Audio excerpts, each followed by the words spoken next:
there, this is Beth from the Sterling Public Library, and I have a couple books I want to talk to you about today from our young adult collection. So the first one is this one, and it is brand new. And I actually haven't even finished processing it yet, but I had to read it. It's called In the Wild Light by Jeff Zentner, and I absolutely loved this book. This was really, really, really good. So the first line is, "The human eye can discern more shades of green than of any other color." So this book is about Cash, who's he's going to be a high school junior. And he lives in a small rural town in Tennessee. And he's had a hard life. His father left when he was a baby. His mother actually died from a drug overdose when he was a child, and he's the one that found her. He lives with his grandparents who are raising him, and he has great grandparents, but his grandfather is dying of emphysema.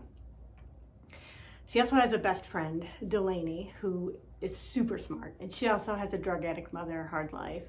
But she actually found in a local cave somewhere, she found some antibiotic mold and sent it in. Anyway, got a lot of notoriety about it, and she ends up getting a scholarship to a pretty high-end prep school.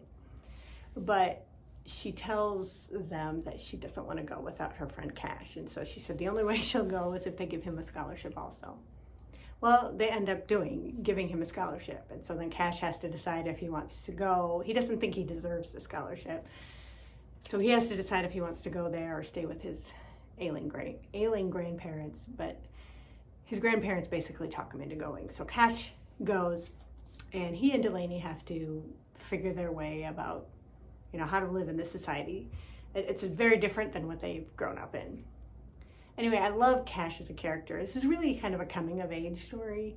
He's my favorite kind of character. He's a good person. He's trying to do his best. He's been through some really hard circumstances, and he's just trying to figure out what to do. He makes some mistakes, but he learns a lot. Anyway, really, really good book.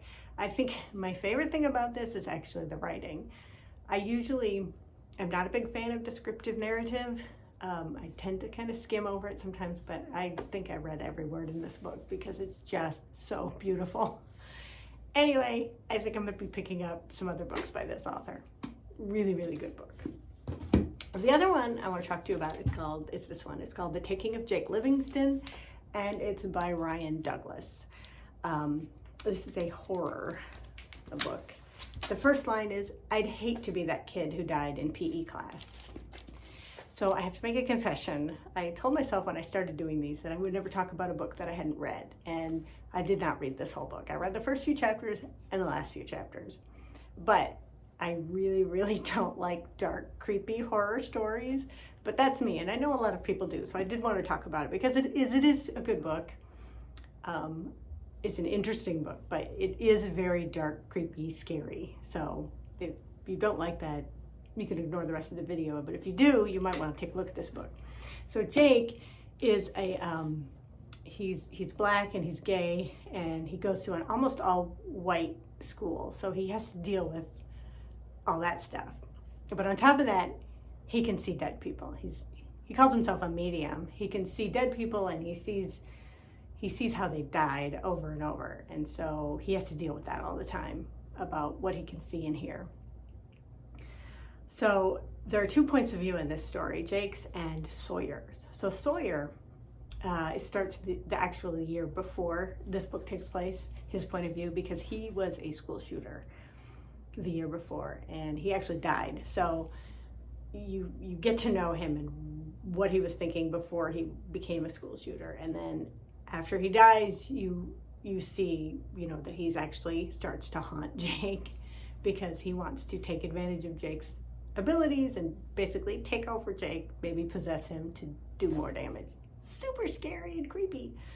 But anyway, I know that there's lots of good reviews about this book, so I know a lot of people did like it. So I did want to point it out. But yeah, disclaimer, I didn't read the whole thing. But if you guys read it and like it, you can let me know. All right. That's all I have for you today. You guys have a good week.